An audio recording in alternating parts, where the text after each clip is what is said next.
Okay, the next project is creature. Now, I want this to be completely from your mind. I don't want something that we've seen before. I'm going to do something that you've most likely seen before just because I don't want to take any creature ideas away from you. I want you to have a completely open world of what you can do. If you're doing a creature, it does not have to be the full body. It could be the head. It can be the full body if you want, and it doesn't have to be human-like. It can be whatever you want. When you hear creature, what do you picture? Things I'm looking for this are texture. I want to see, you're not going to be able to paint these at all, so I want to see, is it furry? Is it scaly? Is it smooth? So think about the environment your creature lives in. Okay, but I'm going to do just a quick maquette sculpture. I'm actually going to use the same exact demonstration for ceramics too, because they're doing a maquette, and theirs has to be based on a character from some type of literature. Okay, their choice. Now, whenever you work with clay, you work big to small as far as sculpting. So if I'm doing a maquette, specifically I'm doing a human body, first thing I'm going to start with is the shoulders and the upper body portion. Okay, now maquette you do from about here up. So I'm just going to roughly put these in.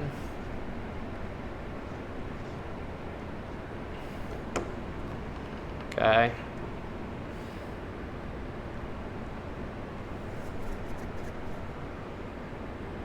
And I go up to the neck. Okay, put that in. Now again, I'm just doing big blending right now. Okay, so it's nothing super detailed, nothing super technical. We're just trying to get the big chunks of things on. Okay, then I'm going to go to the head. Now again, the nice thing for Ceramics 1 is you guys are doing a creature. You guys get a chance to be creative. It doesn't have to be perfectly to scale. For Ceramics 2, I'm going to be asking them to give me the reference that describes who they're making. So, you know, if it's Frankenstein from Mary Shelley's Frankenstein, I don't want to see the Jack Pierce classic green monster. I want to see based on the description that's in the literature. Okay?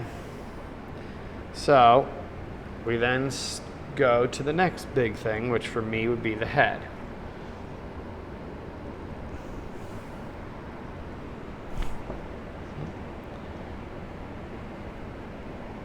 One thing you can do is you can roughen up a little bit, both sides,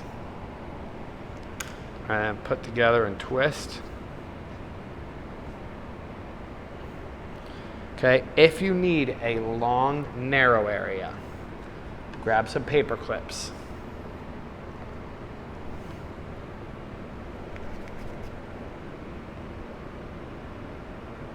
And the paper clips become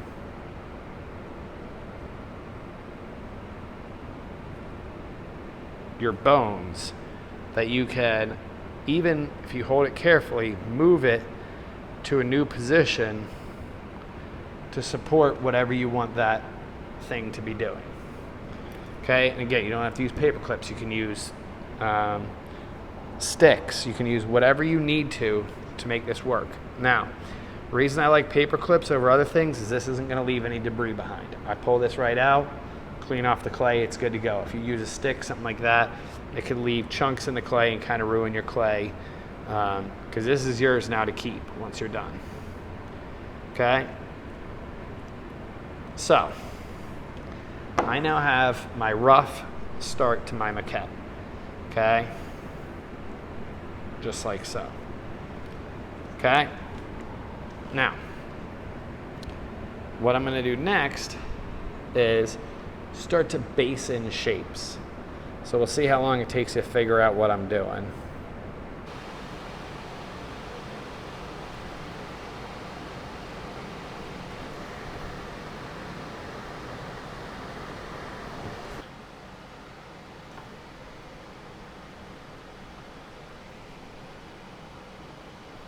And just like we use loop tools in class, paper clips are really good for doing that.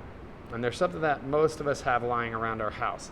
But you can be as creative as you want to be, okay, with what you use. So I'm going to start here.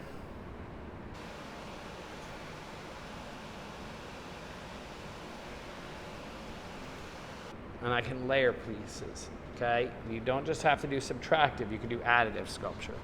So additive is anytime you're adding a piece, subtractive is when you're taking it away.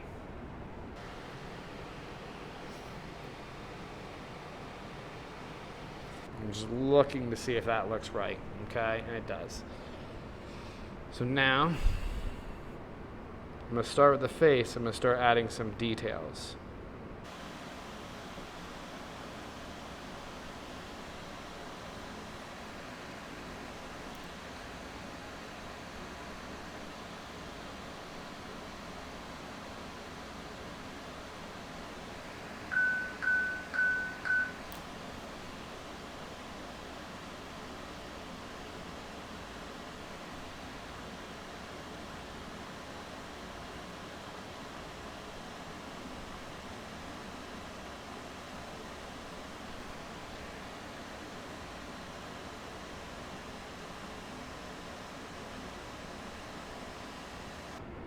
Now, it's not always the fastest build in the world, okay? But we start.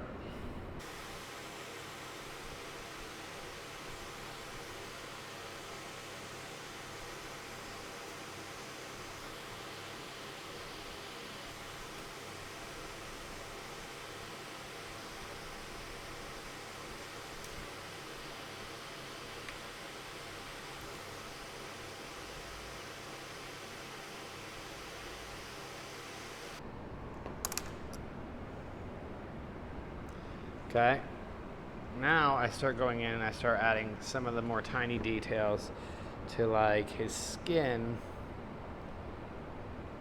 outside. Now Jason has very like kind of lumpy, gross skin, so I can go in and I can first add this like kind of rough texture to everything, and then I can kind of smooth it down a little bit. But I continue that all over. I might need to go down and start to work on his collar before.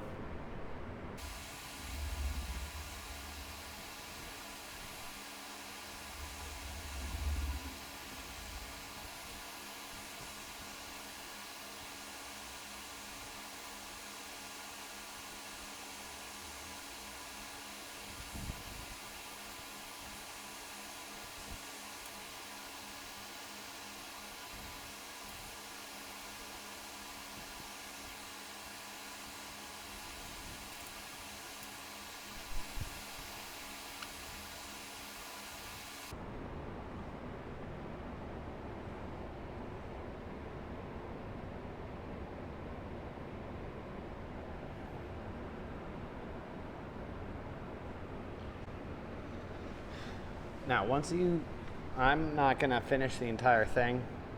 Otherwise, you guys are gonna sit here watching me sculpt. But you get to create whatever you want, okay? What I'm looking for is a difference in textures. Now, I didn't fully smooth this one down, but with just a little bit of like water on my finger, I can even use a piece of tissue to smooth it down. And there's going to be times you go in, you smooth something, and then, oh look, I messed up his thing. So I have to go back in and recheck details, okay, so that they're taken care of, okay? This is not going to be something that you're going to be done with in one day, okay? This should take a little bit.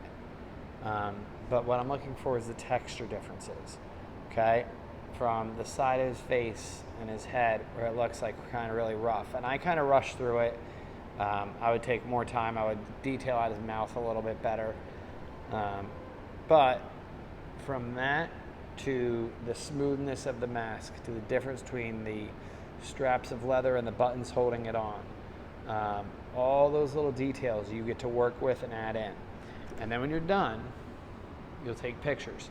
Now, if you want to keep this and you have enough clay to do your next project, that's fine. You can never, this will never dry. So if you ever drop it, you're going to get a flat face, okay? That's not great. So if you do drop it, you know, it will get destroyed. But if you want to keep it, you can keep it out, that's fine. If you want to smash it, anywhere that you put wire to hold it together, take that out before you smash it, okay? Last thing you want is wire in there and you smashing down. That would not be good. All right, thank you.